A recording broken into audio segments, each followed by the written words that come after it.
Okay, hi everybody. You are very, very welcome. My name is Professor Karola Dillenburger from Queen's University Center for Behavior Analysis. You are very welcome to our 2024 webinar series. And I'm delighted this evening to introduce to you Dr. Bobbi Newman, who's been a long-standing colleague and friend. He is going to talk to us today about first responders and people diagnosed on the autism spectrum, what each needs to know about the other. Bobbi is a board-certified behavior analyst and a licensed behavior analyst in New York and Tennessee, and a licensed psychologist in New York and Florida. Bobbi is the first author of over a dozen books regarding behavior therapy, the philosophy of behaviorism, autism, utopian literature, and fitness, as well as several book chapters and training films. He is published widely in professional journals, as well as popular magazines, and has hosted a series of radio call-in shows. Bobbi is a past president of the Association for Science in Autism Treatment and the New York State Association for Behavior Analysis. A popular speaker, and you'll probably experience that, Bobbi also provides direct intervention, staff training, consultation around the world, and has been honored for his work by several parents and professional groups.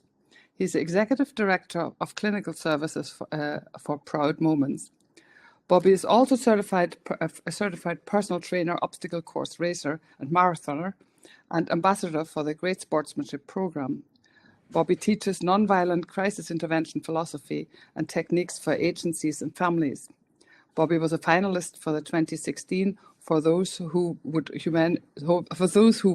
Humanitarian Award and is a certified cigar sommelier. So Bobbi has been, as I say, he's been with the centre before, years ago, and we've had a very, very long-standing relationship with him. And I'm just delighted to welcome him today for such a topical talk. Bobbi is joined by his colleague and friend, Bobbi Rogers, who is a parent and has experience as a parent for service provision and various things. I don't know Bobbi Rogers personally, so I'm delighted to meet her. And I'll let Bobbi introduce her personally. So over to you, Bobbi. And Bobbi, thank you very much again. And we'll see you later on at the questions section. I'm going to leave you to it. Thank you very much, Karola. I appreciate the introduction. And as I've always said, you and Mickey are two of the people in the world who could shoot me and still have goodwill left over after all the wonder you've done over the years for me, for my family, just for everybody. And probably the only other person in the world that I put in that classification is Bobbi Rogers. Bobbi has been a friend and colleague for a number of years. Bobbi is a parent of three youngsters, one of whom is diagnosed on the autism spectrum, her son Joe. Bobbi has run, nonprofit organizations that provide crisis intervention, that provide recreational programs, that do any one of a number of required support services. She has also run clinical operations as an administrator, and is a sought-after speaker. You may have seen her at ABA or at some of the state chapters. She has published in behavior analysis and practice. Anytime she tells you she's just a parent or just a mom, tell her stop that. But the reason I ask Bobbi to accompany me to these talks sometimes is it's easy for me to talk as a clinician, so to speak, and I'll give you my background in law enforcement. For Bobbi, with her son, who's a pretty big young man, whose behavior can be misinterpreted, and some of the tragedies that we're going to talk about, I hate to say it, but Joe could have been under worse circumstances, one of the people who could be very vulnerable. So I want to be real clear about that. And again, just to make sure that we really emotionally as well as intellectually connect to this, I asked Bobbi Rogers, with an I, Bobbi with an I, if she might get us started just talking as a mom whose young man could potentially be in one of these dangerous situations. So I'm going to tag and ask Bobbi to speak for a couple of minutes. Well, first of all, thank you so much for the wonderful introduction. I've known Bobbi Newman, the other Bobbi, for 20 years. And we got to know each other primarily through one of the programs in the nonprofit that my husband and I started in 2005. Hey, Bobbi, and one can of you those hear me? programs is crisis intervention. Can you, and Bobbi, can you try unfortunately, it just is our jumping out and jumping busiest back and in? most sought after program. It is near and dear to my heart because of my son. My son is on the severe end of the spectrum. And over the course of the last 20 years, we've had to work on everything you can think of, from sleeping, eating, aggression, self-injury, you name it. Toileting, Lord knows, took forever. All the things that you can think of, I feel like at some point we worked on. But I also have had the honor and privilege of working with hundreds of families over the years. And one of the things about running crisis intervention in particular is that you are privileged enough to be in their home in some of their most vulnerable moments as families. And so you just can't walk away from that without being moved, touched, and feeling like you have to really take action wherever you can. And Bobbi and I have spent the last 2 decades always checking in with each other. He is my go-to when I need to work on something because of families, but also with questions regarding my son. I just trust him as my friend. So we've talked about a lot of situations. It is one of my fears and fears of many parents who have children like mine who struggle with aggressive behaviors in particular, and also self-injury. One of the times that I may need to seek out help from a first responder are in these situations when it gets to be an unsafe situation. And the thing about that is you don't know who's going to walk in your door. You don't know if they're going to know what to do with your situation or if they're not, if they're going to understand what they're seeing or if they're not going to understand what they're seeing. And the problem with that is, in the most unsafe situations, my son is the most vulnerable, and he's going to be paying attention to everything everyone's doing when they're there working with him. And I need to make sure that when somebody comes in, the situation is de-escalated and not the other way around. But if we get it wrong, then the possibility of it being successful in the future is so much harder. And when you have a child that struggles in the way that mine does, I have to have this as an option. This has to work for me. There was a time when the behaviors in my home were so severe and unsafe that we had to rent an apartment in our neighborhood to separate our children. And what I like to share about that time is that in those moments, there was very few times where I actually called first responders. And what's significant about that is if you think about how intense things were in our home, that I would have to seek out another place for my other children, that I would have to separate us as a family, you would think that there would be unsafe behaviors daily. And there were, but I didn't call. And that, I'm finding over the years, is pretty much what happens with families. This is our daily life. Are you going to call somebody every single day? No. So what's important to note about that is that when we do call, it's usually a pretty big deal. It's a pretty significant moment in our lives. And that, again, just makes me want to make sure that we can do everything we can to make it even more successful. We recently just had a family in our program that did have to call first responders. And when they walked in, they tried very hard to maintain as much dignity as they could for the entire family. They talked directly to the individual that was struggling, that they needed to support in the midst of their behaviors. They spoke to the family. They kept their voice calm and peaceful. But a lot of this was because of advocacy that had happened prior, families reaching out to them and giving those information so that the likelihood of it being successful was higher. I know that our parents that struggle with this, along with myself, these are big emotions and big moments. And we want to make sure that the world still sees our children as the wonderful and beautiful people that they are. And there's always this feeling in the back of your head that maybe that's not going to happen. And maybe, someone's going to think poorly of me as a parent or my son. And it does prohibit sometimes our families from calling. So I like very much to have opportunities like this. And I have a lot of gratitude to everybody who decided this was a priority for them in their day. because I want families to know that we're all talking about it, that the professional world is talking about it, so that families are more likely to feel comfortable reaching out when they need to and not trying to just handle an unsafe situation on their own. We've had families too that struggled with their children wandering away from the home, and we've had to do a lot with that, and that is an incredibly scary situation. All of us, when we have these, the first thing we do in our heads is we ask ourselves as parents what we could have done differently. If I just didn't, if I just changed the lock and put a different lock on, if I just knew to lock this window, you go through all of these things. And so all the preparation that people like yourselves do to feel like we've come up with a plan and a strategy, not only does it help keep that individual safe, but it also helps with the anxiety and all of these things that the rest of the family is going through. Bobbi and I talk frequently about how families as a whole are affected by all of this. My son, because of ABA, has learned so many things, and I can't even tell you. I'm the biggest fan of behavior analysis I think that there is. And that's because my son has language.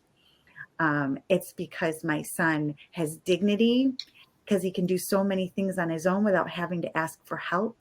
And he has freedom because he learns things that can keep him safe, learns things that allows him some autonomy. And it's my dream as a parent that he does that. I worry very much about the families that have to have a first responder involved in all that they're going through in those moments. And so I am grateful when Bobbi gives me the opportunity to get on board and say a thank you, a 5-minute thank you for all that you do, because everybody that joined today decided that this was a priority for them, decided that I will take the next hour and a half and I will make this important to me. And I just want to, make sure that I'm saying to you that this is incredibly valuable information. It's going to help families, whether you hear it or not, whether you see that or not. I know not everybody is going to hear the effect of your time, but I'm grateful, and I thank you on behalf of all the families that you're going to have the opportunity to help because you decided to make this a priority. So thank you very much. And one day I will learn not to try to follow her to the stage, but apparently that day is not yet. Thank you, Bobbi.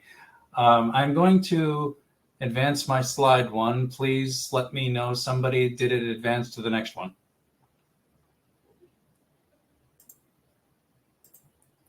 Yes? Okay, great. Okay. Life is a lemon and I want my money back.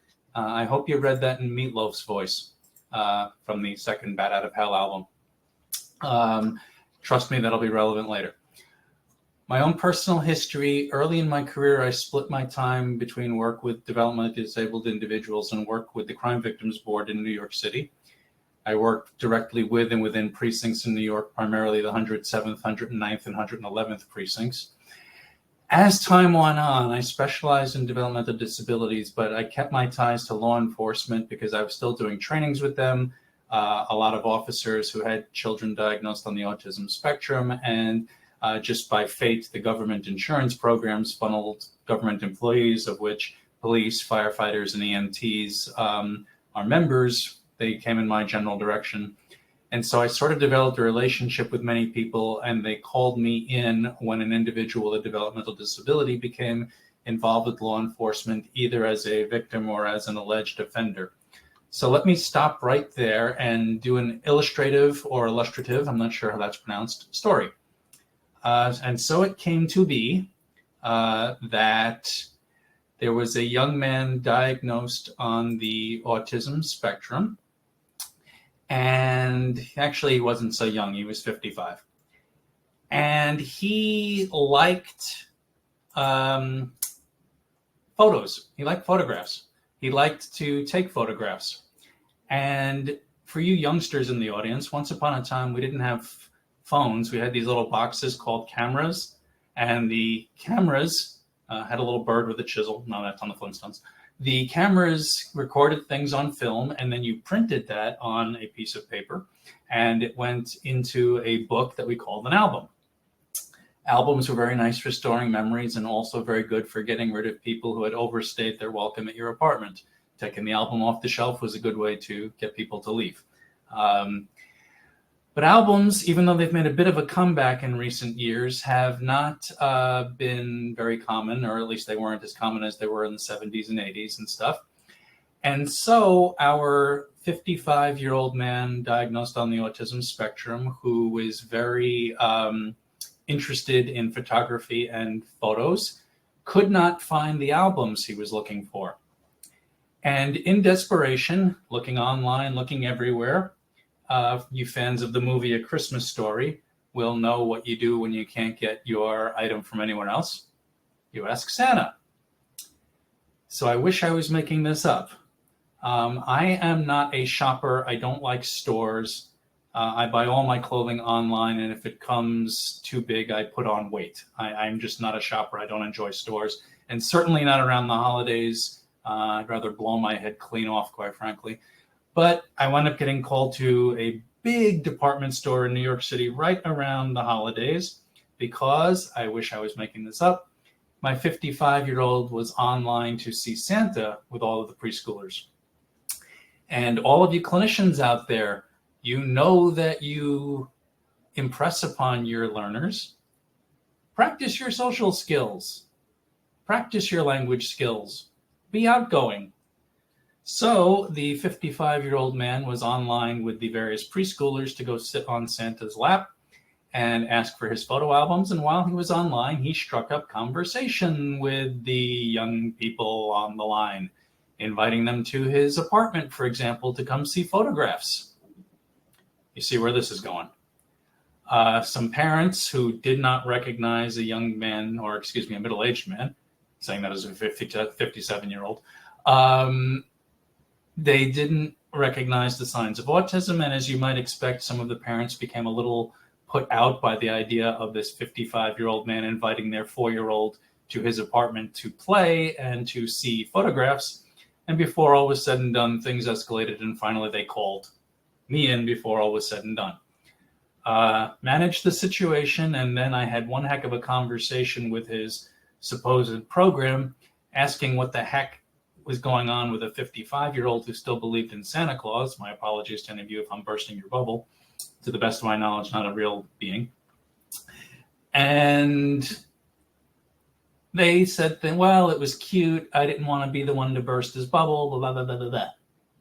Recipe for disaster. This could have turned very ugly very quickly, and unfortunately, I'm going to have to describe situations when it has gotten ugly. So again, I'm going to ask you to keep this kind of situation in mind that people, for lack of a better term, blunder into. And I'm just using this as an example. I have done trainings all over the United States, Western Europe, and as I always joke, a guest tour in Japan. I saw somebody is an expat from Japan in our list. I was in Japan to train people from the Tokyo Police Department regarding the autism spectrum disorders. And it was very funny. I was training for a marathon at that time, so I was doing a lot of running. I was in the gym a lot. And people were very deferential to me. I knew when I first landed, they had done a newspaper article about the work we were doing. And I was there for a couple of weeks. And then I guess it was, again, 10 days in, I saw a lot of people, they were bowing, they were putting their hands up as I was going. I don't hit people. I don't know why the hands were up. But the last day I was there, a woman brought a newspaper to me in the hotel lobby. I was there with my translator making furious signing motions. So I'm sign it, sure. And I turned to my translator and I said, are they still doing articles about the trainings? And she smiled and laughed and said, no, I've been trying to spare your feelings. Nobody has any idea who you are. There's an American middleweight fighting at the Tokyo Dome on Saturday night, and everyone thinks you're him. So I always talk about that series of training as my guest tour is the American middleweight. I always say you never know when there are dark forces plotting against you, and this was one of those times when the dark forces were really making me look silly. Nothing is ever what it seems to be, but everything is exactly what it is. From the fictional scientist, rock star, secret agent, Dr. Buckaroo Banzai. If you've ever seen the 1980s movie Buckaroo Banzai Across the Eighth Dimension, very trippy movie, a lot of fun. Dr. Banzai said, nothing is what it seems to be, but everything is exactly what it is. So he showed a rock. the solid pieces of a rock, the protons, neutrons, quarks, everything that makes that rock solid is actually about 1/4 of its total space. Yet, any of you who have ever been hit in the head with a rock know that it feels a lot more solid than 1/4 of its total space. The quantum world doesn't match up real world to the everyday world. I talk about this in terms of the autism spectrum disorder. Things may seem to be a particular way, like our 55-year-old online who seemed to be engaging in inappropriate behavior, but it was completely not. The best novel I've read in the last several years, a man called Uwe from Frederick Bachmann. I love this line. My wife actually read the book first, and she read this passage out to me, and she said, the protagonist of this story is you. You have to read this book. And so I read the book, and it turned out that it's a story of a cantankerous old bastard in a neighborhood who just wants to be left alone, but he winds up being pulled into the misadventures of all of his neighbors who just can't seem to do anything for themselves. And he gradually warms up and becomes, he's still a grouchy old bastard, but he's still, he becomes very, enmeshed with these people. But the scene that sealed it for her, and I always use this one, he was teaching his neighbor to drive, and there was someone behind who was beeping because she kept making the car stall. And finally, Uwe jumps out of the car and grabs the young man who he describes as throat tattoo. And I just love this passage. Throat tattoo allows his eyes to divert quickly towards his equally muscular friend inside the car and at the growing queue of cars behind the city Jeep. No one's making the slightest move to come to his assistance. No one beeps, no one moves. Everyone seems to be thinking the same thing. If a non-throat tattooed man of Uwe's age, without any hesitation, steps up to a throat tattooed man of this age, of this throat tattoo, and presses him up against a car in this manner, then it's very likely not the throat tattooed man one should be most worried about annoying. And apparently with my temper, my wife feels that this was what I would have done, and she's probably right.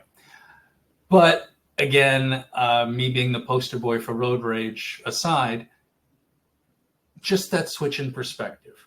I'm going to ask us to be able to switch back and forth to really be able to understand things from a different perspective. And again, for you Bare Naked Ladies fans, Canadian music group, you'll recognize the line, it's not what you're sure of, it's what you don't know. As societal conditions have changed over the last 20, 30 years, more and more people with developmental disabilities are living in the community. There's much more interaction with first responders. And I'm sad to say this has not led to a greater understanding. In fact, quite the opposite.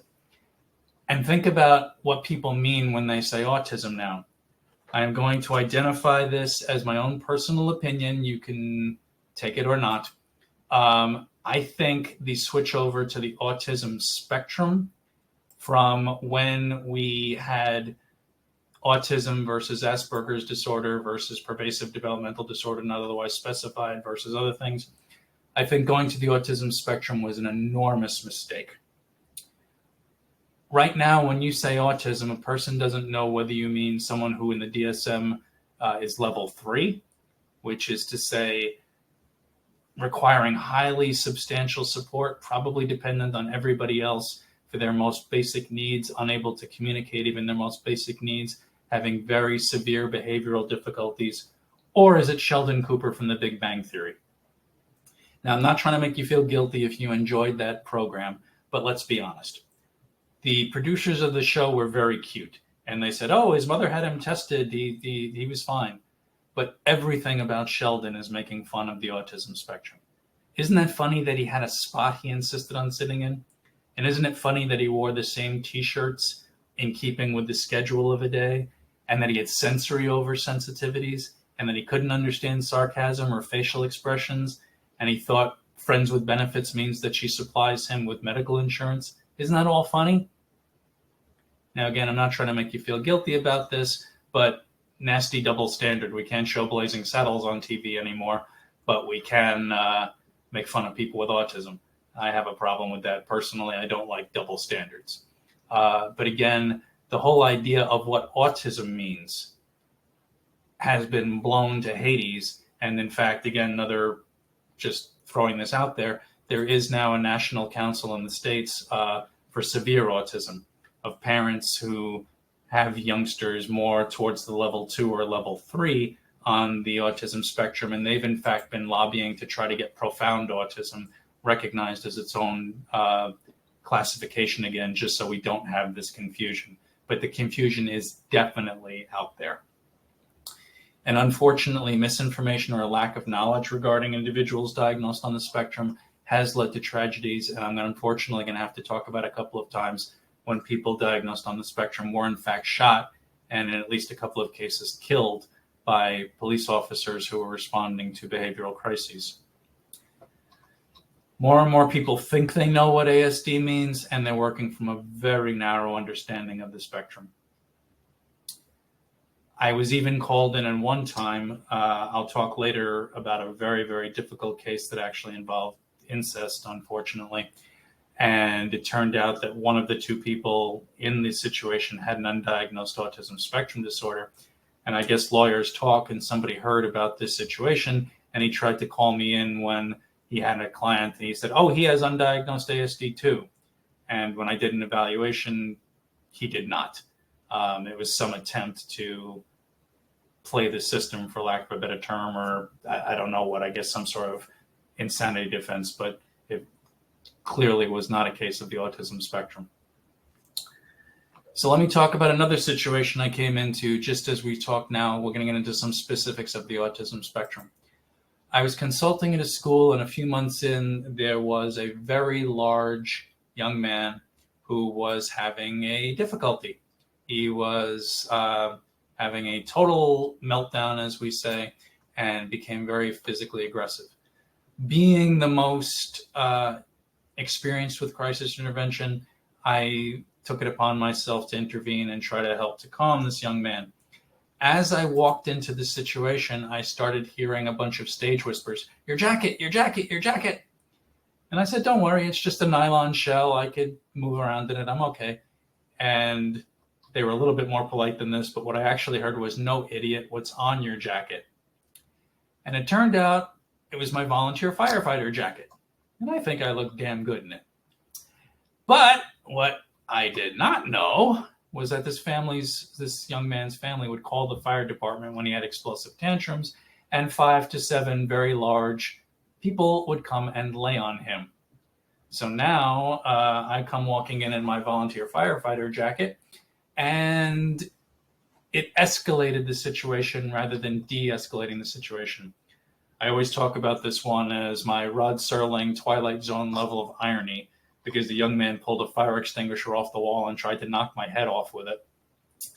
And I always laugh about the fact that if he would have managed to connect it and really clobber me with a fire extinguisher, that would have been some Rod Serling level Twilight Zone irony that I got taken out by a fire extinguisher because I was wearing a firefighter jacket. But this brings us to a real truth that we have to own and that we have to absorb with no confusion. Most first responders have never received training in working with people with developmental disabilities. And, forgive me for bolding this, the training they do receive often suggests behaviors that are antithetical to what we would suggest in good crisis intervention and good de-escalation and good behavior management. And on top of that, the very behaviors that we associate with a person in a behavioral crisis, particularly the person diagnosed on the autism spectrum, is exactly what many first responders are taught means explosive violence is imminent. So you and I see a person pacing, talking to themselves, hands in pockets, flapping their hands, yelling, jumping, darting, failing to respond to instructions or to answer questions. And we say, okay, a person in a developmental disability in a behavioral crisis. What the police have been trained is that person's going to attack you within the next 10 seconds. And I'm paraphrasing, I don't mean that exactly, but you get the idea that, as I say, we're on the same planet, but in different worlds. And I never want to blame the first responders here, especially like those firefighters who, with absolutely no training in crisis intervention or de-escalation, were asked to go to a home to de-escalate this 345-pound student. I don't know how many stone that is, but you can do the math.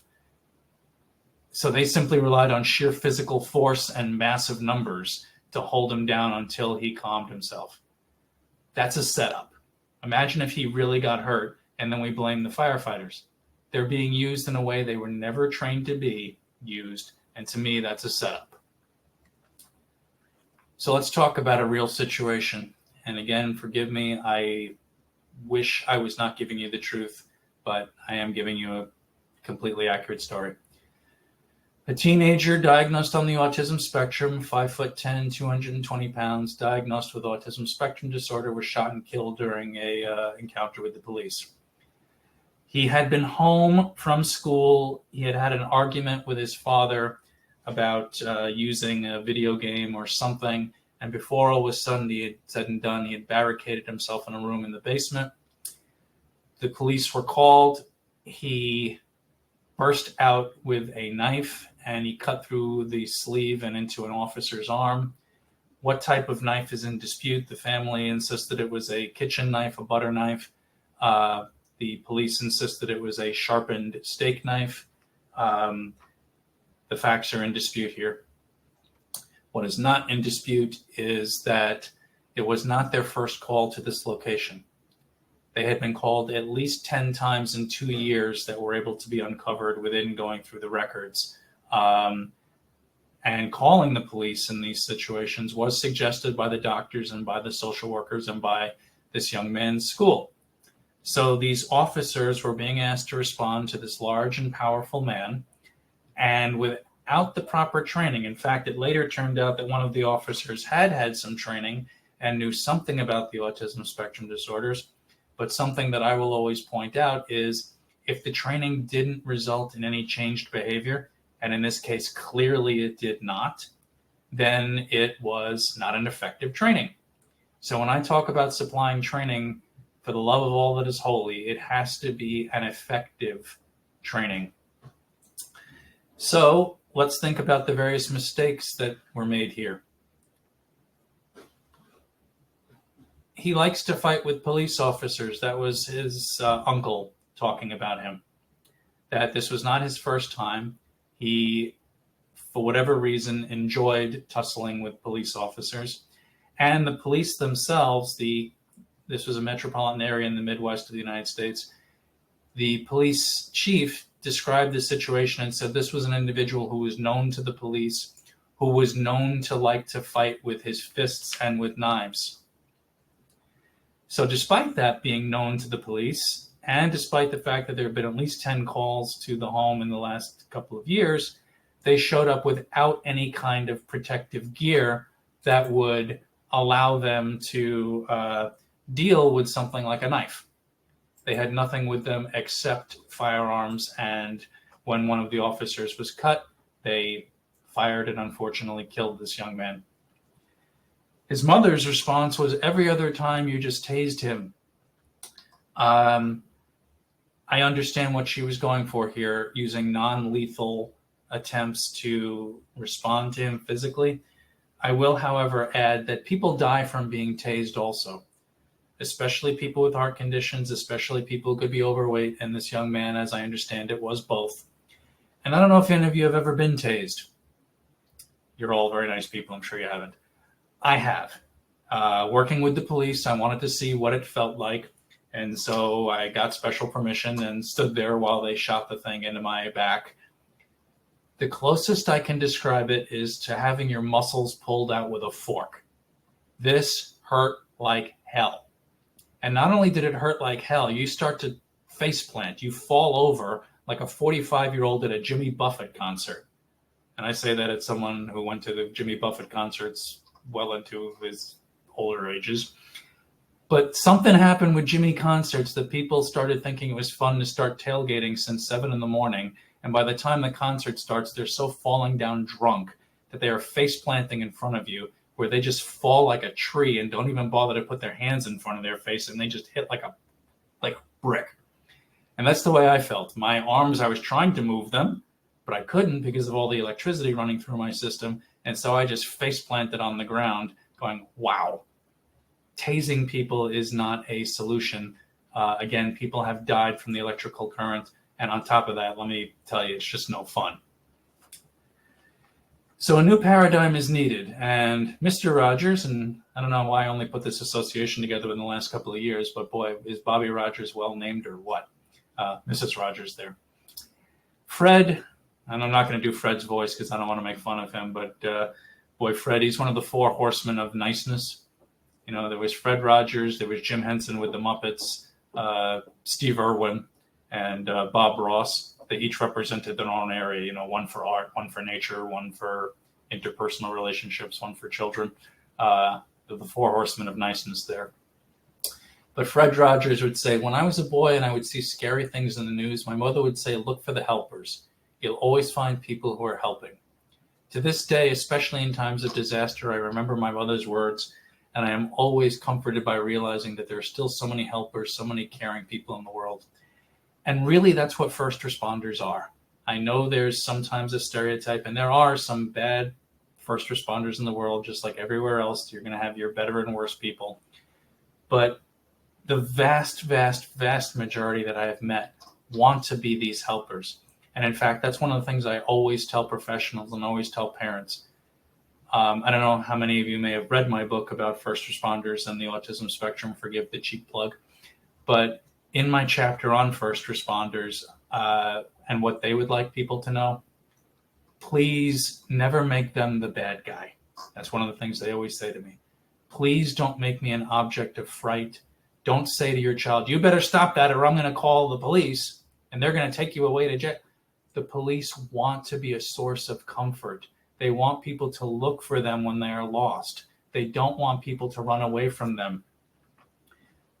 There's a terrible problem with young children and older children, for that matter, with adults eloping, as we say, leaving the home. You are 160 times more likely as a person on the spectrum to experience a drowning or near drowning incident. These overwhelmingly happen when people elope, as we say, when they wander away from the home without anyone else knowing. The police are called and they search, and the last thing I want is that lost person to run away from the police. I want them to seek out the police, and that's what the police want. So please never make them the bad guys, and let's teach our young people on the spectrum and our older people on the spectrum, actually, that the police, the firefighters, the EMTs are the good guys. They're not the mean bullies who are coming to subdue you or take you away. And again, using first responders as enforcers to diffuse crisis is not in keeping with their training, and we need to think of them in a different manner. Now, again, here's a joke. I don't know if you've ever seen the Michael Jordan Bugs Bunny movie, Space Jam. There's a joke in that movie that you may not get. Bugs and Daffy Duck are walking along, and they're going to form a basketball team. And Daffy Duck says, I know what we should name our team. We should call our team the Ducks. And Bugs Bunny uses the line, what kind of Mickey Mouse outfit names their team the Ducks? Now, that joke only works if you're an American hockey fan. In the NHL, our professional hockey league, there's a team in California called the Ducks. They were owned by the Walt Disney Corporation. So what kind of Mickey Mouse outfit names their team the Ducks? The Disney Corporation. That's what kind of Mickey Mouse outfit names their team the Ducks. Ba-dum-bum. Having the knowledge makes the joke or makes it a random statement that makes no sense. And I want to talk now about aspects of the autism spectrum disorders that we as either parents or people connected to the autism spectrum or professionals may take for granted that others who don't have this knowledge will not fathom. So I mentioned the previous significance of a piece of clothing. My volunteer firefighter jacket was enough to send somebody into an escalated violent rage. We could talk about all kinds of other things that might be triggering. Unusual sensory sensitivity. So we know that many people on the spectrum, it doesn't seem too loud to you or I, they're covering their ears. It's not too bright, they're covering their eyes. For some students, we have the devil's own timekeeping clothing on. They have texture problems, they have feeding issues, taste issues, texture issues, all kinds of things that, again, unusual sensory sensitivity. My book on first responders and the autism spectrum is dedicated to Feda Altamati and her son Mohammed. Those of you who don't know Feda, she was an advocate for people diagnosed on the autism spectrum, particularly those on the more severe or profound end. I never actually got to meet her to the best of my knowledge, but I certainly fanboyed on her writing. She died in a fire with Muhammad. She got out of the house. Muhammad didn't leave. She went back in. Chilling eyewitness testimony that you could hear her inside the house yelling, "Muhammad, we have to go, we have to go." And he just saying, "No, no, no, no." And when the firefighters came in, they found them dead in an embrace together, having died hopefully of smoke inhalation before the flames actually got to them. Now, I didn't know Muhammad, as I said, so I don't know why he refused to leave, but I'm willing to bet that it was something related to the autism spectrum. Maybe it was a schedule dependency thing. He wasn't scheduled to leave, so he didn't. Or maybe he became sensorily overwhelmed in the chaos of a fire. Maybe it was actually the lights and sirens of the fire trucks approaching that set him off. I don't know. Some sort of anxiety reaction. All we know is that he's dead, and almost certainly because of aspects of his autism spectrum disorder. I don't know if Bobbi is still on, but she tells a story from 2-3 weeks after Feda and Muhammad died that there was a carbon monoxide leak in her house. And her young man, Joe, who's a pretty big boy himself, it was time for everybody to leave the house because of the carbon monoxide leak. The fire department had been called. And Bobbi has an ace in the hole to help Joey when it's time for tough things like dentist visits or doctor's visits. She has McDonald's French fries. There's nothing in the world that Joe won't do for a French fry reinforcer, right? And so Bobbi, and you heard her talk before, I'm not making fun of her. This is just her always happy, cheerful voice. "Come on, Joey, let's do a crazy day and not even go to the doctor. Let's just get French fries." And for the first time in his life, instead of jumping up and saying, "Yeah, let's go for French fries," he said, "Stay here." And Bobbi, now getting a little more nervous, but keeping her facade perfect, said, "No, come on, let's just have a crazy day. Let's do something out of the ordinary and go get French fries without even a doctor visit." And Joe, for the first time in his life, pulled the covers up over his head and said, "Stay here."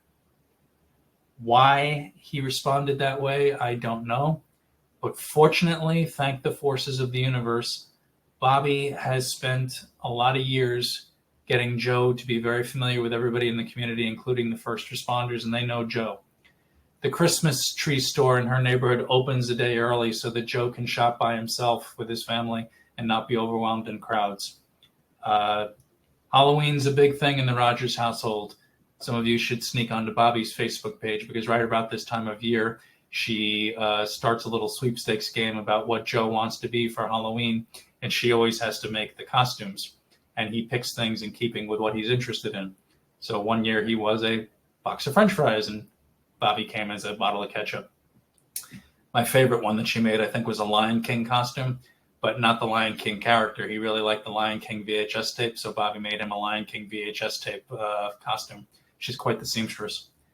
Last year he decided he wanted to be a vending machine, and for some reason he decided I had to be in on it, so I had to be a box of Sweet Tarts. Not my favorite candy, but what the heck, I'll play along. This year he's decided I'm Kermit the Frog, which is perfect because I think about myself as Kermit managing a cast of very interesting characters of my staff that I have to keep tabs on. But again, going back to this situation with Bobbi and Joe, the firefighters, knowing Joe, ordered a quiet approach.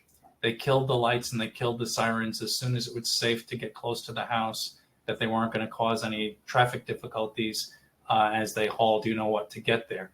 But again, how many people who are not familiar with the autism spectrum would know to kill the lights and sirens so that we have a calm approach instead of somebody who's completely sensorily overwhelmed and, again, possibly like Muhammad, go into a sheer panic and not leave the home. Ritualistic behavior. My first tattoo was a killer whale, my spirit animal, the orca. I got it because of a free throw obsession. It was an after-school program I was running, and there was a fire drill, and I went around making sure everybody was out, but one man was still in the building with his aide, 6'5" individual, And I said, what the heck? Don't you guys hear the fire alarms? And the staff member said that thing that I hate to hear. Oh, we didn't tell you. Didn't tell me what? He won't leave the gym until he's sank 20 free throws. How many has he sunk? 13. How good is he? Not good enough. All right, you BCBAs in the audience, I went through all of the prompting hierarchy trying to get this young man to leave the gym. He would not. So finally, with nothing else to do, I had to start physically escorting him, all 5'6" of me, all 6'5" of him. He leaned down like a giraffe, which, as I always joke, is probably not a good analogy because I think giraffes are actually vegetarians. But he leaned down like a giraffe and started biting into my left deltoid. My wife always called my scar there the Raiders of the Lost Ark scar because you could make perfect braces for his teeth by looking at the scar on my arm. It was one of those great moments in life, walking out of the building, watching the blood run down my arm, going, yeah, that's going to leave a mark. But why wouldn't he leave? He wouldn't leave because he had a free throw obsession. I have to sink 20 free throws before I could leave the gym. Now, believe me, that became priority one to work on that obsession once I knew about it. But in the situation, nothing else to do. And again, people are going to look at you like you have 9 heads if you try explaining this without knowledge of the autism spectrum. We've all seen people becoming violently upset that a schedule or an expectation has been upset. Splinter skills throw people off. I can't tell you how many officers have said to me, he can tell you every batting average of every New York Yankee since 1970, but if I ask him his name, he's going to repeat back, what's your name? Yep. That's something that, again, if you're not familiar with the autism spectrum, simply does not make sense to people. Orange Cassidy. Now, because I am such an intellectual, Orange Cassidy is a professional wrestler. He's a slacker character is his joke. He comes walking to the ring in this denim outfit. He can barely raise his hand to high five people. He gets about halfway. And when he gets in the ring, he makes a big show out of putting his hands in his front pockets. And he walks up to his opponent and begins to very slowly and very deliberately kick him in the shins. Nothing that could hurt anybody. Forget about professional wrestling being choreographed in the first place. But even by professional wrestling standards, this looks ridiculous. A grown man standing there in very excruciatingly slow motion, kicking someone else in the shins. His opponent, who apparently has never seen an Orange Cassidy match before, stands there in disbelief and then eventually gets frustrated and attacks. Orange at that point dodges him and in an incredibly series of gymnastic moves with his hands still in his pockets, avoids all the attacks and launches a counterattack. Very gymnastic kid, heck of an athlete. Now imagine a police officer or someone else having a young man on the spectrum approach him, stick his hands in his pockets, and begin slowly and deliberately kicking the officer in the shins. And the officer tells him to stop, and the person doesn't. You and I know that this person is acting out a script. The officer who is interacting, if he doesn't understand, again, you can imagine what's going to happen next. And Bobbi, one of my dearest friends, but she has gotten me into situations in the past. A few years ago for the holidays, she got me a wonderful gift, which is a bobblehead doll of myself. I dress the same way all the time. As I said, I'm not big on stores, so I have the same outfits because I'm also not good on matching clothing. So I always, pretty much have the same stuff. And the doll looked just like me, right down to the clothing I was wearing. And I visited her in upstate New York for her location, and I had to take a flight home. And of course, I got stopped by our customs people, by TSA. And the X-ray machine picked up this doll, and it looked kind of weird. So they took it out, and now here's this guy in, Homeland Security looking at me, looking at the doll, looking at me, looking at the doll. And finally, he asked me, why are you traveling with a voodoo doll of yourself? And as I always joke, I was this close to doing Jeff Dunham. For those of you who don't know Jeff Dunham, he's a ventriloquist, and he has a dummy to offend everyone. One of his dummies is Ahmed, the terrorist, the dead terrorist, in fact. And Ahmed's tagline is, silence, I kill you. He gets whole audiences of people to, in unison, say, silence, I kill you. Although in Scotland, he made a big joke out of it becoming, silence, I killed you. So that's one for you, Kidneys. But again, you could look at Jeff Dunham on YouTube, very fun videos. And as I said, a dummy to offend everybody. He's an equal opportunity offender. And as I joke, I was this close to doing Jeff Dunham with the TSA guy.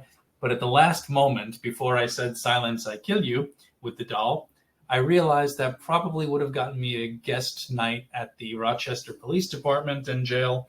And I thought better of it. So I simply explained my friend Bobby set me up by making this voodoo doll of myself, which I now have to try to get through security. My social understanding kicked in just in the nick of time. If I didn't have the social understanding and I would have done Jeff Dunham, as I said, I probably would have been arrested and somebody else would have been giving this webinar at this moment. So examples of times I've been called in.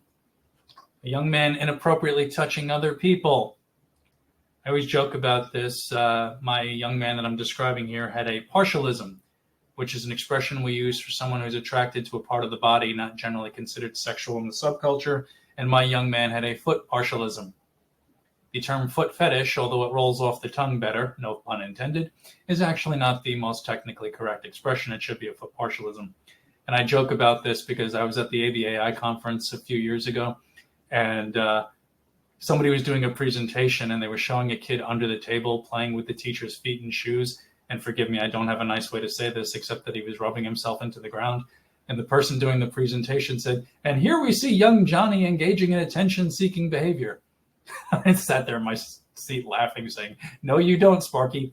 What you see is somebody forming or reinforcing a foot partialism. It wasn't hard to see, but if you're not familiar with it, there you go. But my young man would have no problem going after women's feet on the subway, and you can imagine the police kind of frown on that activity.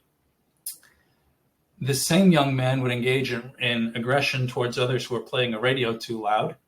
He would throw rocks and bottles at trains that were off schedule, and considering the New York City subway, as God is my witness, I didn't even know that there was a schedule. I thought they just came when they came, but he knew there was a schedule, and he would get very upset if it was off schedule. People just taking things out of the store or screaming when they could not have an item in the store. Always bolting to the frozen food section of the supermarket. And I hate to say this one because I was called to Australia to do a functional analysis. And man, once I figured out what was actually going on, I was like, really? You flew me all around the world for this? And again, spoiler, and I say this one because we can't afford to be uncomfortable. Anytime you and I as professionals are ever uncomfortable, it gets somebody else in trouble. Why was this young man running to the frozen food aisle? Because he liked watching what the frozen food aisle would do to the breasts of the women in the frozen food aisle. Spectator sport as far as he was concerned. I mentioned the incest case. This was a tough one. The young woman, teenager, I have to give credit to her teacher. Her teacher had asked everyone during a sex ed situation, write something on a piece of paper. I don't care if you have a question or not. Go ahead and write something on a piece of paper. If you have a question, write the question. If you just want to tell me what your dog's name is, you don't have a question, good. But think how brilliant that is. Now everybody's handing something up. Nobody knows who has a question and who doesn't. So the teacher is flipping through the pages. My dog's name is Spot. The Yankees won last night. How do you tell people you're sleeping with your brother? Whoop, flip that one back. And it turned out that indeed this teenager girl was sleeping with her older brother. And I've watched and read many interrogations in my life, and I've never seen anyone so unconcerned with his safety as this young man, describing in excruciating detail what he and his sister were doing. It just didn't seem right to me, and I sat down to interview the guy myself, and it took a minute or two for the brick to fall on my head, but as I describe it, it won't take you so long. What do you do? And forgive me, I'm just going to make up a stereotypical occupation. This wasn't what he did. But computer programmer.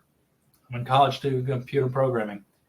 While I was working in Australia, I remember I was doing a panel, and somebody in the audience asked, I'm very concerned about having a child with autism. Can you tell me how to avoid having a child with autism? And one of the moms on the panel with me, before I could answer professionally, said, yeah, don't shag the engineer. A little stereotyping here. But our young man who was engaging in one of our stereotypical ASD professions, I asked, do you have any friends? Well, I've got another friend who's in the program. Good. Okay. How about when you were younger? Well, I was invited to a sleepover once, but the ceilings were really high and I started to get nervous, so I had to go home. Uh-huh.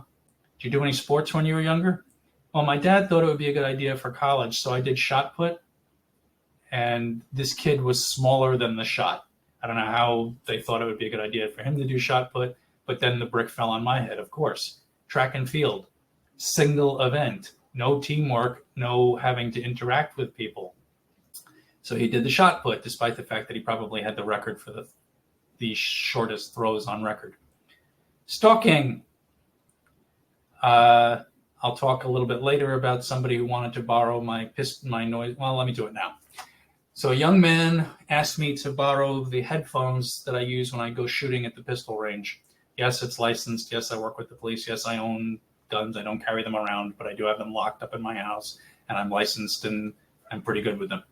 Not as good as my wife. When I taught my wife to shoot, boy, she could unbutton your shirt at 20 yards. She's terrifying, despite the fact that she's not the most athletic person in the world. Boy, her hand-eye coordination is frightening. But one of the young men on the spectrum that I worked with came to me one day and said, Bob, can I borrow your noise-canceling headphones? And I said, sure, you can borrow anything of mine, but you're not going shooting, right? You need to be trained. You need to be licensed. You need whatever. He's like, no, I'm going to a concert. And I said, okay, who are you going to see? And forgive me, I'm an old man, so I'm just going to make up a noise. Miley Cyrus. Okay, you're going to see Miley Cyrus. I understand why you don't want to hear that. But just out of curiosity, why are you spending your hard-earned money to go to a concert that you don't want to hear? And he's like, no, you don't understand, Bob. She is friends with, and forgive me, I'm out of teenage pop princesses, so fill in your favorite Disney pop princess type person. She's best friends with this one, so after the concert, I'm going to sneak backstage. I'm going to introduce myself. She's going to become my girlfriend, and she's going to come to my birthday party. And I sat there going, oh boy, all right. Now, before you scoff, wasn't that the plot of every I Love Lucy episode? That there was some guest star of the week, and through some series of hijinks, Lucy wound up interacting with them.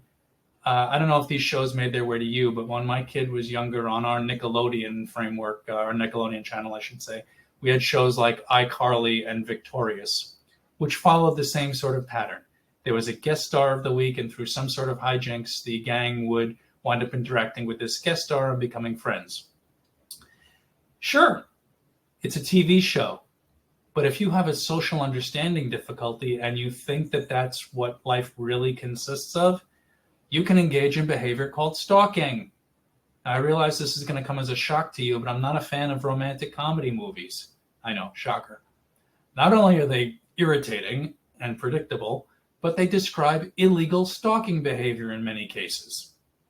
Small surprise that some people engage in some of this stuff.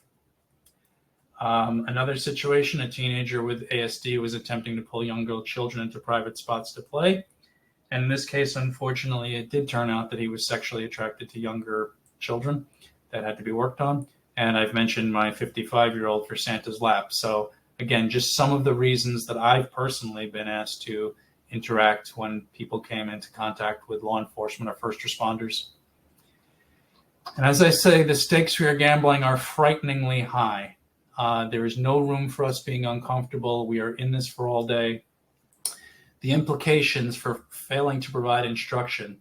Amy Gravino, colleague and good person, again, I recommend looking for her videos online if you can find them.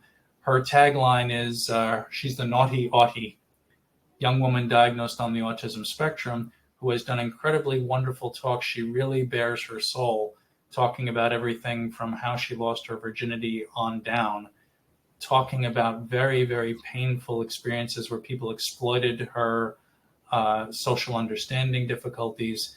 I really recommend reading her stuff and listening to her stuff. But failing to provide our learners with the proper training and allowing them to engage in some of this behavior is a recipe for them being physically assaulted or sent to jail or sometimes even killed. And there can be serious implications for you as the clinician. So again, If you're uncomfortable about any of the things I'm describing, I am sorry for that, but you can't afford to be uncomfortable. We are sometimes asked to walk a real tightrope.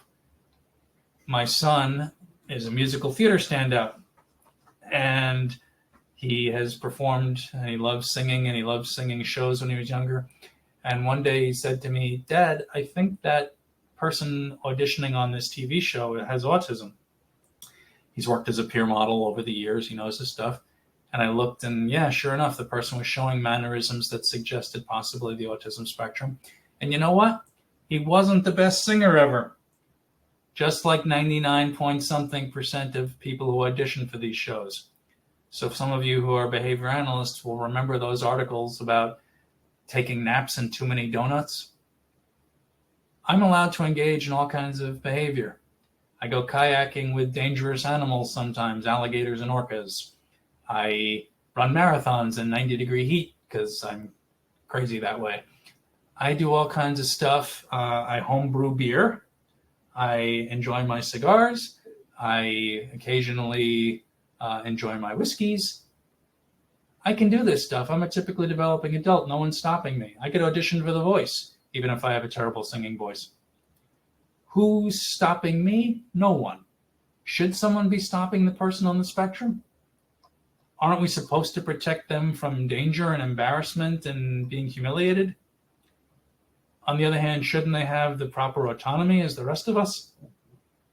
Not the topic of this particular conversation, but again, this is where we can get into very, very difficult, dangerous situations.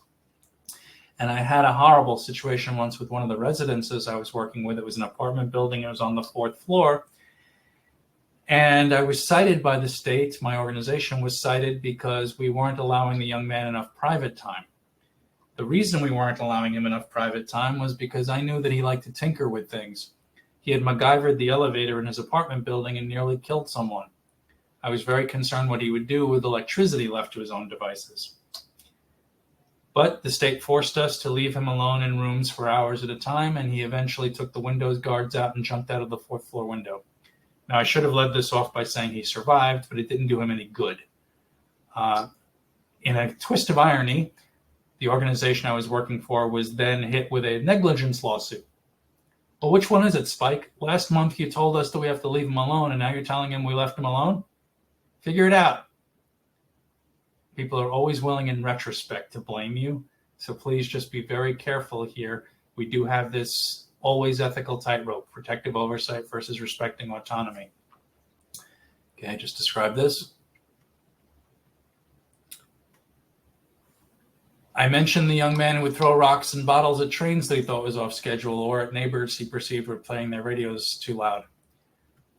And I mentioned the partialistic behavior. This led to police involvement.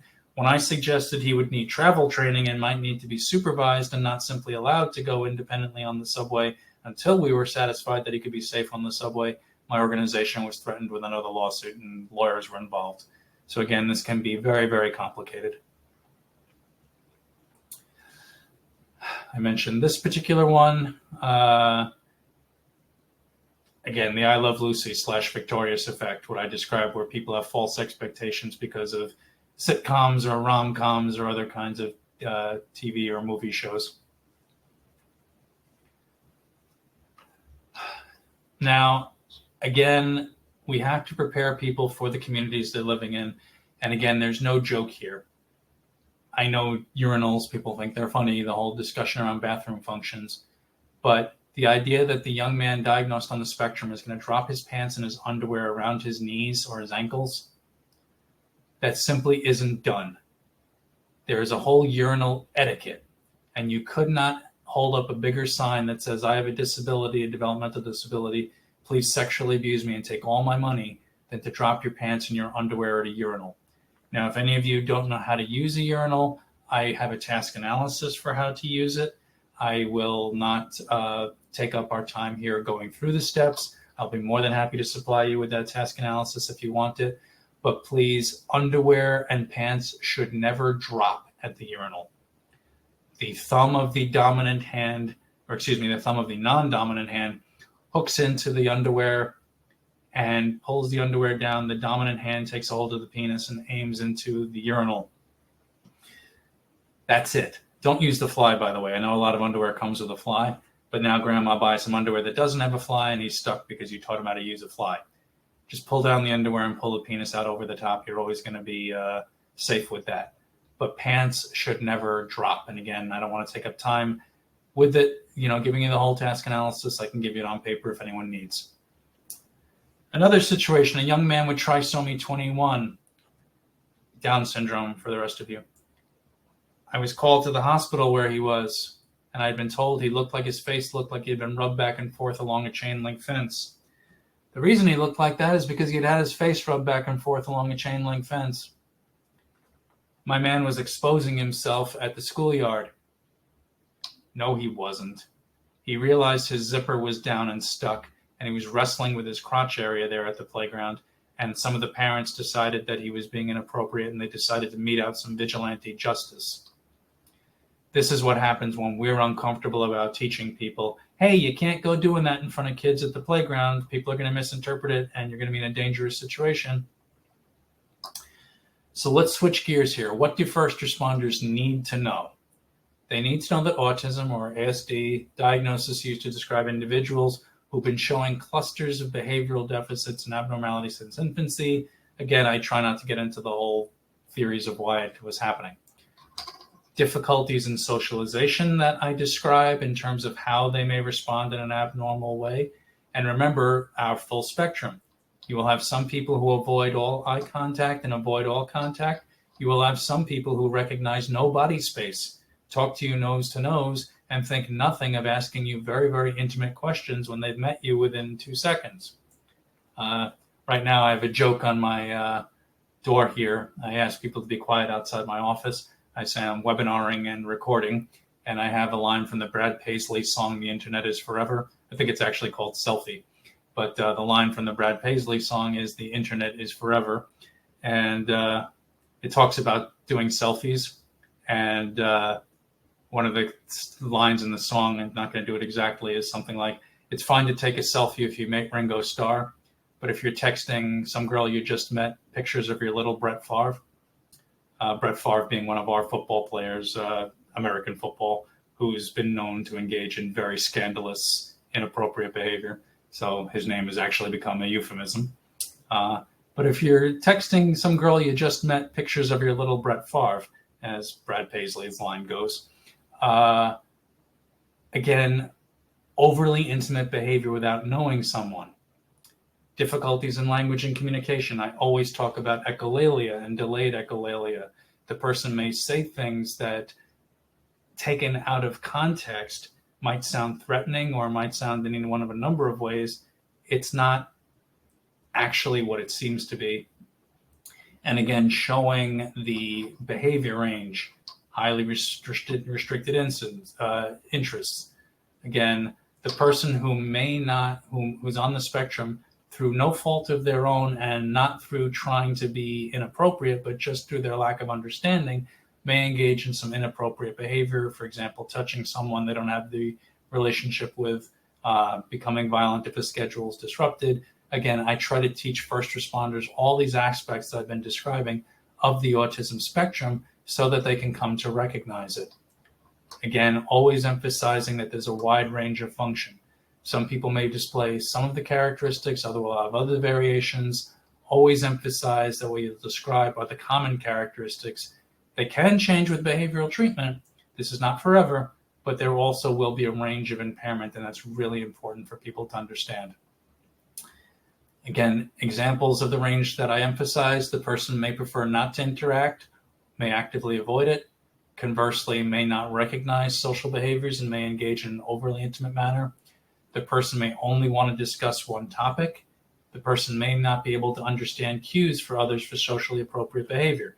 That 55-year-old online to see Santa Claus was certainly getting angry looks and angry body posture and all sorts of things from the parents there. It meant nothing to him. The person may often violate accepted social custom. I mentioned that Japan trip. I had a rough flight over. It was 15 hours from JFK in New York. and someone had passed out on the flight. I thought we were going to be diverted, but no, we went straight through. They just hung an oxygen tank from the overhead compartment, and off we went. But it was hard to get a cup of water on the plane. So by the time we landed, it was dehydration and such. This was back in the 2000 teens. I think it was before the pandemic. But they were saying, please let the medical team come on. And I remember thinking, I don't know who the medical team is going to be. Everyone on the plane except me is wearing a surgical mask at this point. But I staggered off the plane, and there was my translator ready to meet me.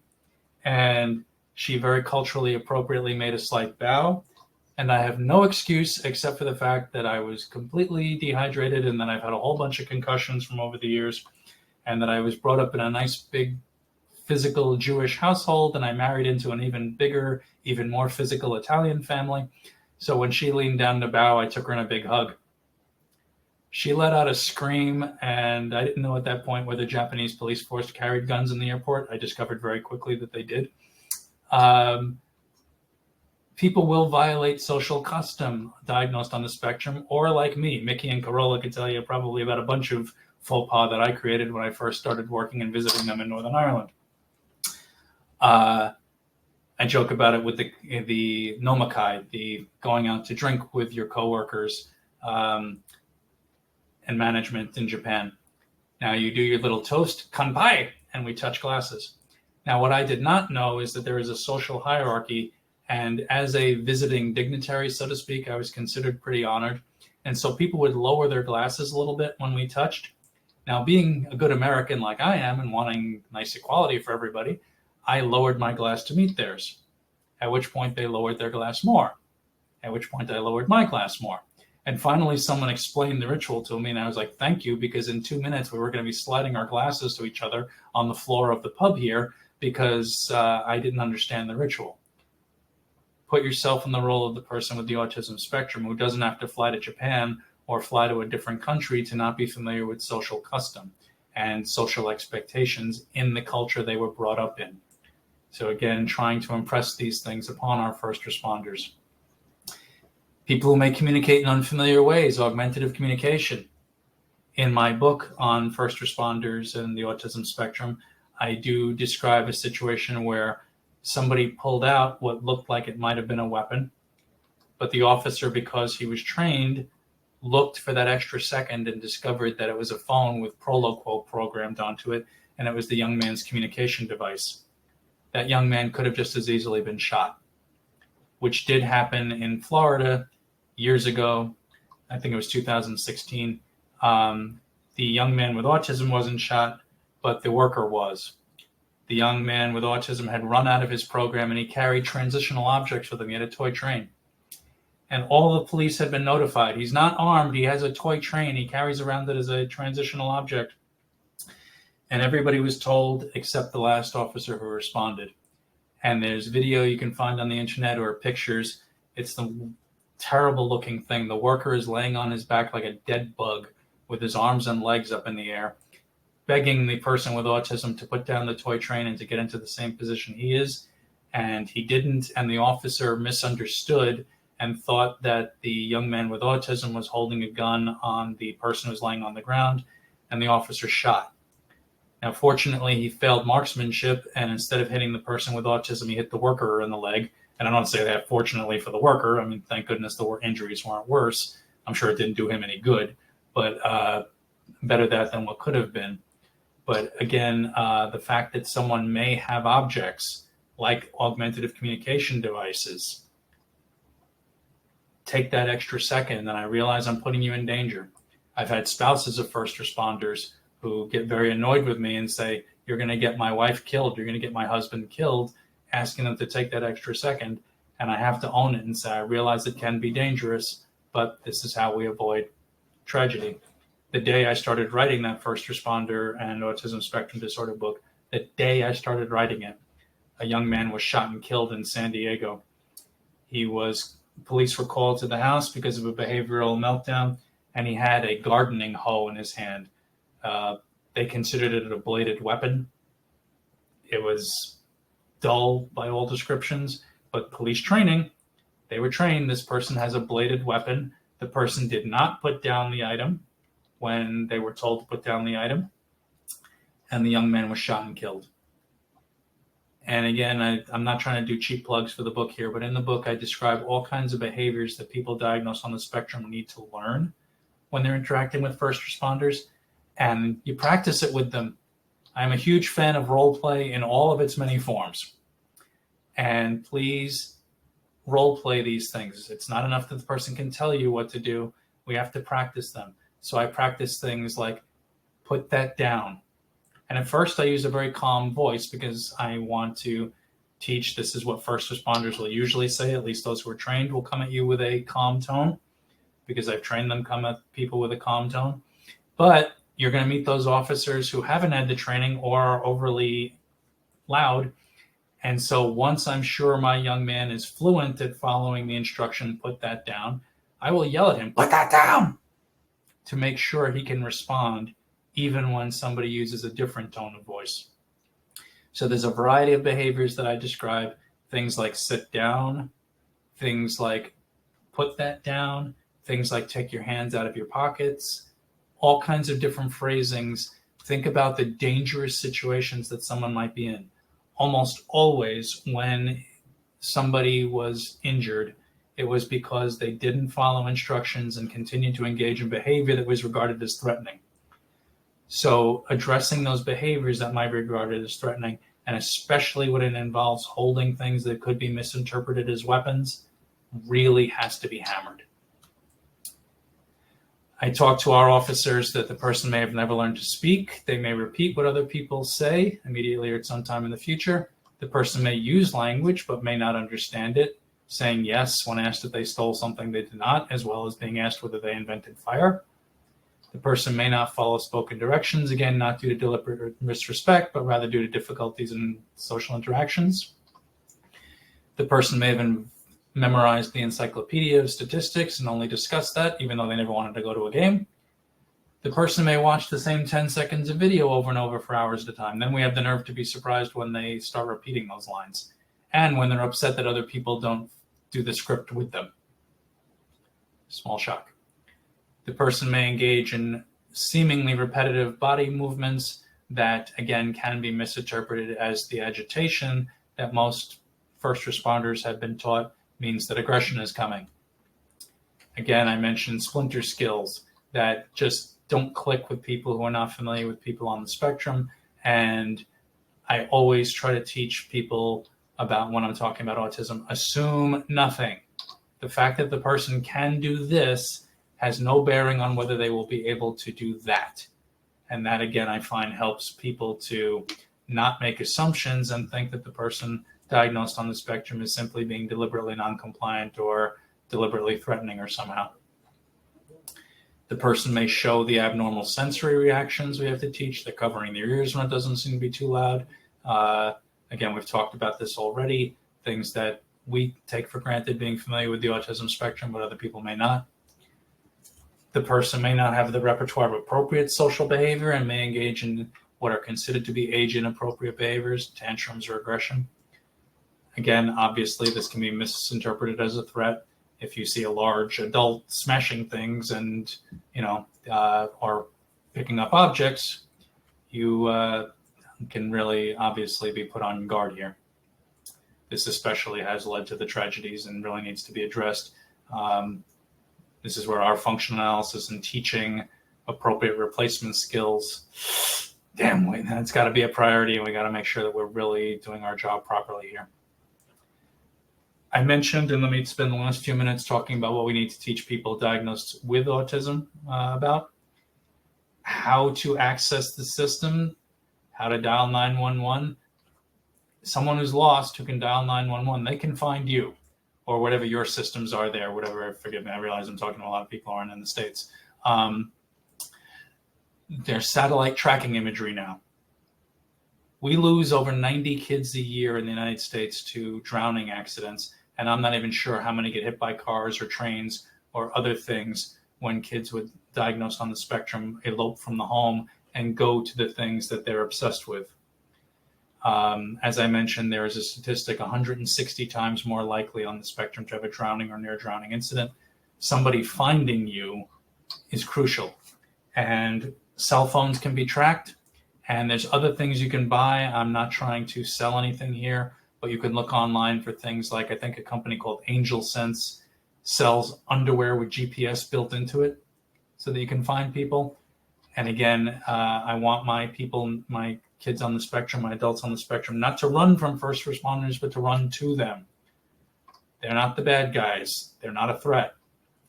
Calmly complying with directions is the safest way to diffuse a situation. Teaching my people on the spectrum how to respond calmly. And again, this is where I go through tons and tons of role play. If needed, how to call a trusted helper into the situation.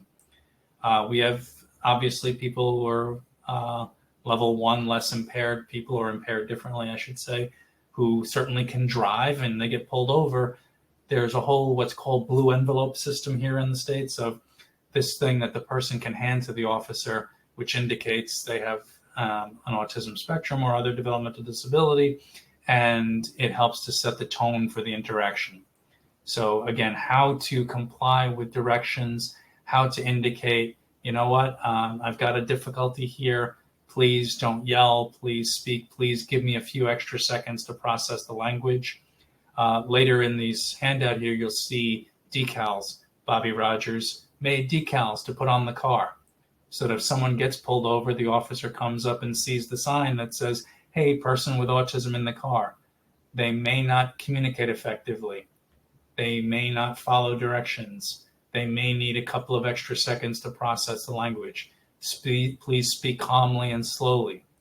We also have them to put on the doorposts of your home so that if police or firefighters or EMTs are ever called to your home, they immediately see this decal and know, okay, somebody diagnosed on the spectrum in this house. And again, Bobby, I don't know if she's still on the call here. Forgive me, I can only see my PowerPoint.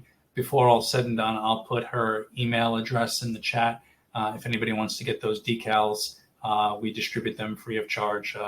I'm not sure what shipping will cost, but we'll figure it out. Oh, here's one. So here's one of our decals. Now I chose this language with Bobby, speaking to first responders. What is the language that they will use? So when we say things like aggressive or hostile, you might say, well, that's awfully judgmental. That's what first responders are trained to call it. I'm going to use their language. Well, he's not really being non-compliant. I don't care if he's really being non-compliant. That's what they were trained in their training to call it. I'm going to use the language the first responders understand. So this is one of our car decals. As I said, we have them for the home as well. So this is me in terms of the my email. And again, our at Proud Moments ABA, just change that B Newman to B Rogers at proudmomentsaba.com, and you can hit her up for the decals if necessary. And because I'm such a sterling example, I'm just going to put her email in the chat here.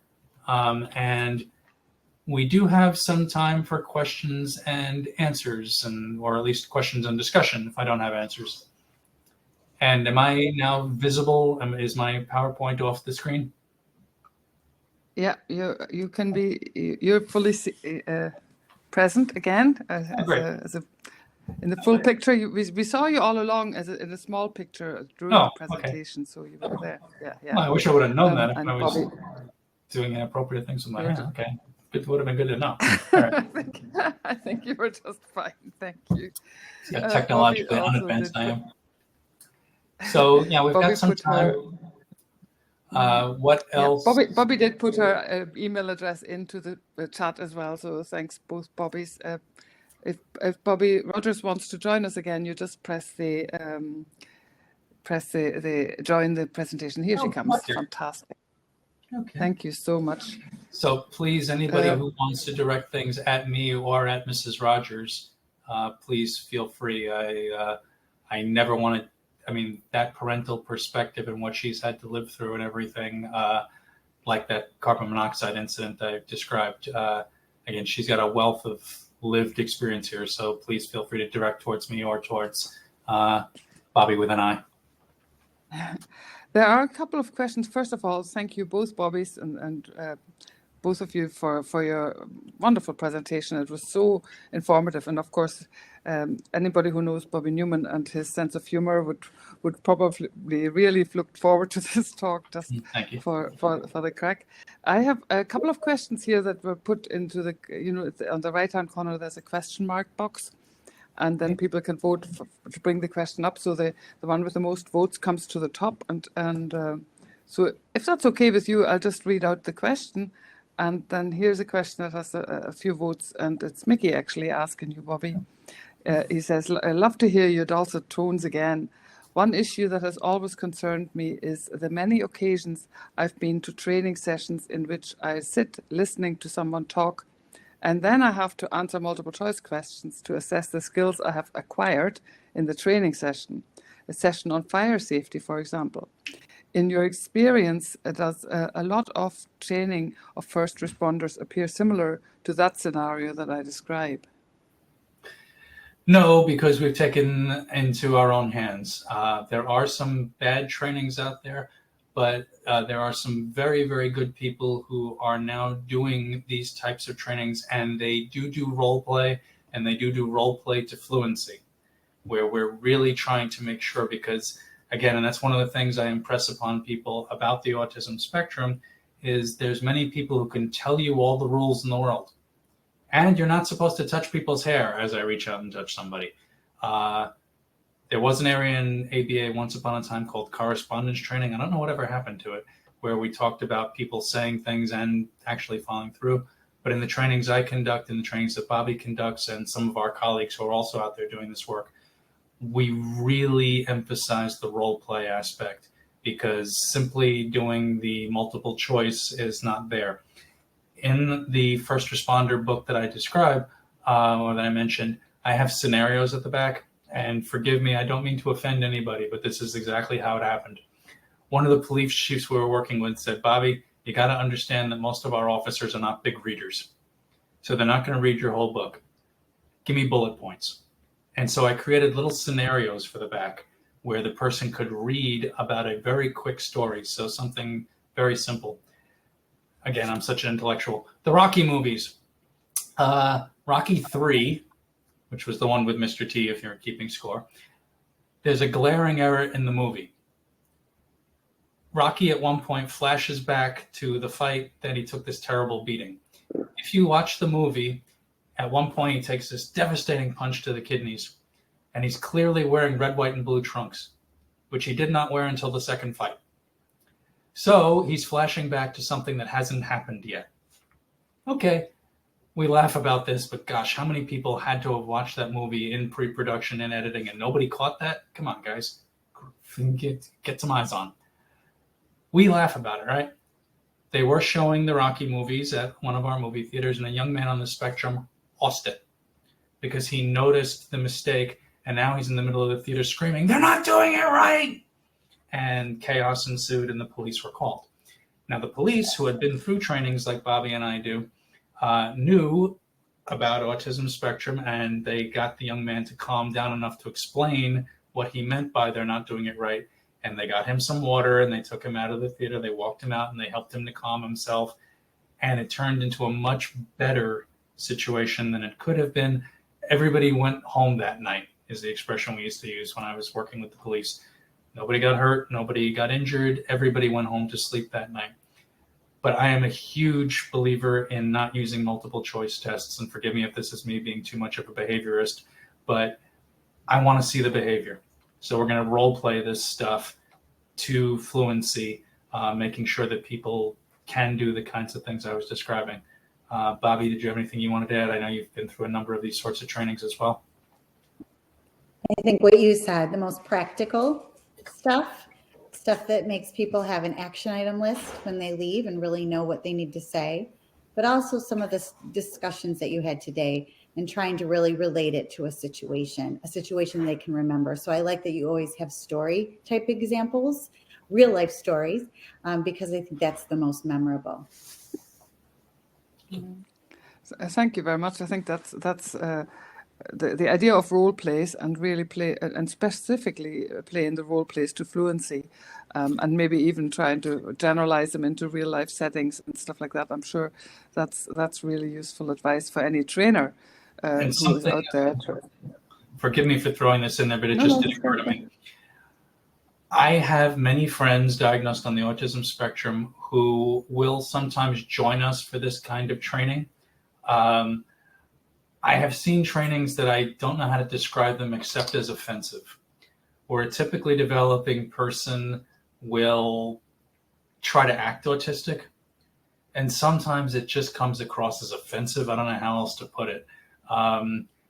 Please, to the degree possible, if you can find volunteers diagnosed on the autism spectrum who might be willing to play the part of somebody with autism, or at the very least, don't do some over-the-top Hollywood Rain Man thing. But I know Bobbi, for example, one of our people that we work with together very closely, she's actually the wife of one of our state troopers in New York, and we videotaped some role play with her and somebody diagnosed on the spectrum being pulled over to have some video modeling. We'll learn a little bit through a video model as well. But again, in all of this role play and things, I just wanted to throw that out there, please. Let's not be offensive. And if we can, let's include some of our people diagnosed on the spectrum as part of our role play, as opposed to our creating rough caricatures. Mm-hmm. The next question is actually quite fitting from what you were just saying, because this concerns Howard was asking. I have an adult female group home resident who abuses the emergency system. So it's slightly different angle thing.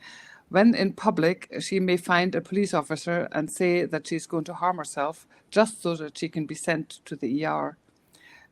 They complain that she comes in too often for no real reason. Is there anything he can do to get this under control? It depends on the function of the behavior is always the question here. And we have had people who do pull fire alarms or do other things. And so the question I always have is, what are they getting out of it? Is it the excitement of everybody, whoo, it's now a Marx Brothers movie and people are running around? Is it the one-to-one attention that somebody is interacting with you? Is it, for some of our young men, I mentioned the one who got shot, unfortunately, he likes to fight with police. That gave him what we call here street credibility. He was seen as a big tough guy in his neighborhood because he would interact with the police. He would even get physical with the police, but they never really arrested him or did anything with him because they recognized that he was developmentally disabled. And ironically, he got a lot of respect from his peers in the neighborhood by being a tough guy and fighting with the police. So in the case of this person that you're describing, we need to figure out what the operative variable is and what else could we teach them to do instead to get the same thing. So if it's some sort of one-to-one attention, if it's a ride in the car, oh, thank you. Nice plug there for the book. Thank you. Karola put up the link to Amazon. Somebody was asking for the reference to your book. Oh, thank you. It's also available on audio, which is really weird to me because it's a computer-generated audio. So it's very weird to hear my stories coming out in someone else's voice. It's kind of wacky. But again, forgive me for getting distracted. I have the attention span of a squirrel. That's the important thing we need to figure out. Why is this young girl doing this? What is she getting out of it? And how can we teach her to do the same thing? She likes to visit the police station. Maybe we can just go visit it without her having to call in an emergency or something. And that is something also for you parents out there. I ask my parents to bring their kids to the stations, police, fire, EMT, for a couple of reasons. One, I want them to get to know the officers there and not to see them as a threat and maybe even to make friends. And I want the officers to know them so that if the officers show up, oh yeah, that's Joe. Joe came and visited and Joe's a good guy. He may be having an agitated thing right now, but that's not Joe. Joe right now is having a problem, but that's not, he's not a violent kid. He's not going to hurt anybody. Nobody pull, let's just help Joe to calm down. So again, if there's a socially appropriate way to get that same need met, that would be the way I would always throw it out there. Yeah, I think that's covers quite some good examples as to what can actually be done. Scott is asking, Bobbi, I'm not advocating for physical intervention, but I have worked in organizations that only train their staff to implement low-level holds, rationalizing this by explaining that they will call the police if further physical intervention is needed. What are your thoughts? We have to use the minimum amount of force necessary to keep everybody safe, but we have to use at least that. I have seen in a 40-year career more people hurt by doing things half-heartedly than by going too hard. Now, I'm not going to say I've never seen anyone hurt because the staff member went too hard, but I've seen more injuries because people did not do what was necessary and someone slipped and fell or something like that. So I never want to be trigger happy, so to speak, and put my hands on people unnecessarily. But if I have made that determination that I need to do that, then I'm going to do it. So again, I'm very fortunate in the training that I've had, and it's ironic at 5'6", being the small guy I am, I'm actually better in some crisis intervention than much bigger guys because I can get into places that other people can't. And when I was a volunteer firefighter, that was my role. I could get into places that the big guys couldn't, and I was strong enough to carry people out. So that was my role. The nickname was actually the Mole. Underground. I'm the little guy. A few Lord of the Rings fans out there, I don't know if Steve Gallagher is out there, but Steve was once wrestling with a microphone after I spoke, and he couldn't get it up to his level. And he's like, it's like being in the Lord of the Rings. It's like, I know I'm short, but I'm not a hobbit. And if you're out there, Steve, but if you are, love you, man. The way you took care of my father when he came over, can't thank you enough. But again, going back to the original question, if it becomes necessary for physical intervention, no more than is necessary, but at least that level. The way I always say it to people, I'm training in crisis intervention, and that's one of the things that I do is train crisis intervention. Once you have put your hands on somebody, you are assuming responsibility for their safety. Do what you need to do to keep them safe. Once you've put your hands on someone, that is now your responsibility. Don't put your hands on someone if you don't have to, but if you have to, make sure you keep them safe. So I hope I answered the question. I think that's a very good guideline, and sometimes when you know you can't keep somebody safe, better to go for help than actually trying and failing. There's very early on you made some comments about the questioning or some comments about the diagnosis and the change in the diagnostic criteria.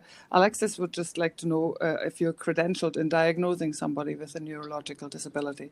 Yes, I am a licensed psychologist as well as a BCBA and an LBA. And again, I identify this as my personal opinion. I think moving to the spectrum confused the heck out of people.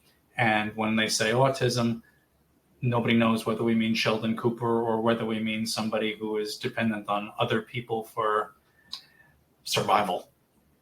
So personal opinion, I want better diagnostic subtypes.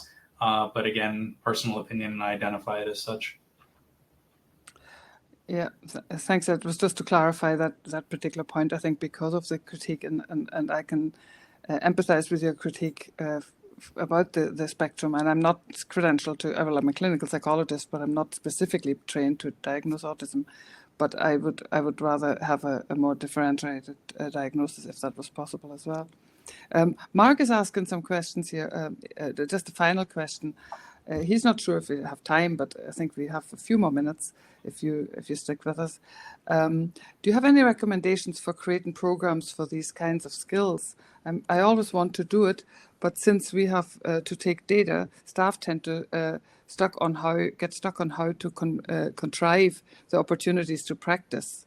Does that make sense? He's wondering. Yes, certainly. And the answer is to create task analysis and to create role play situations. And this is where we have used our experts. So I mentioned, may as well use the name, Mandy Jones, both a speech therapist and a BCBA that we work with, brilliant kid. Her husband, who's a state trooper, he has helped us to develop some of these materials because he's the first responder who will be in these situations. So use your experts. I don't know how it is where everyone is, but in the States, at least, most departments have what we call a community liaison officer. And whether we're talking about fire, police, EMT, whatever, there's community liaison people, and that's their job, to interact with members of the community. And so I asked that person, you know what, would you come to the center, maybe bring a car, maybe bring a few officers, let the kids get to know them, let them wear their hats, let them take pictures and stuff. And would you help our staff to create some role play scenarios and let us task analyze what is typically involved in a traffic stop? What is typically involved in a fill in the blank? And we can then create our role play scenarios. But I want it to be as realistic as humanly possible. So I'm going to go to my experts, who are the people who respond. So Bobbi, I know you've done some of this. I don't know if there's anything I'm missing that you might suggest. In terms of writing programs necessarily, but I think some of the proactive training, there's a lot of stuff that you might be able to give some advice on regarding the elopement programs, because I know there are some specific proactive stuff. And I know that is a big topic for our first responders that they want to know about. So there's some opportunities there to really develop some programs that are a little easier to take data and do them, in a more traditional kind of way. But I know you have a lot of those, Bobbi, not to call you out, but, but you've developed quite a few really great program ideas for proactive elopement. Well, the last I looked, you created the elopement package for our organization. I think, not to put you on the spot. I think I can hear another webinar coming on here. Okay, but I'm going to definitely be second chair for that one. I'm going to leave that one to Bobbi. She created the materials. But I know I volunteered you for the details. Can you make the elopement package available as well if people email you? That would be amazing. I mean, we would really love to invite you to do that for a webinar for us, and in the same sort of format, both of you together, whatever way suits. We enjoy working because together. I've done some work on elopement with one of my students and water safety, and but that would be really interesting. I've asked all the questions that people put forward, and I think we've kept you long enough. It's been amazing. It's been really, really informative. Thank you so much. Let me see. This is Bobbi himself, just the well-known sense of humor. Thank you so much, both of you, for being with us this evening here in Northern Ireland. I know it's just mid-afternoon with you, and the video will be available to anybody who has not been able to see it or wants to see it again on Behaviour Live, and later on we'll put it up as well on the Centre for Behaviour Analysis at Queen's, so that people can learn, because that's always our purpose, isn't it, to disseminate the science and for people to learn, and in this particular case for people to stay safer and pick up skills, both the people with autism themselves and the first responders, what each need to know about each other. I thought that was a really fitting title. So thank you both very, very much for your talk and your contribution, and very, very much appreciated. And Thank you. a nice day. Wait to get back sometime soon. Yep. Okay. Thank you very much. Speak soon.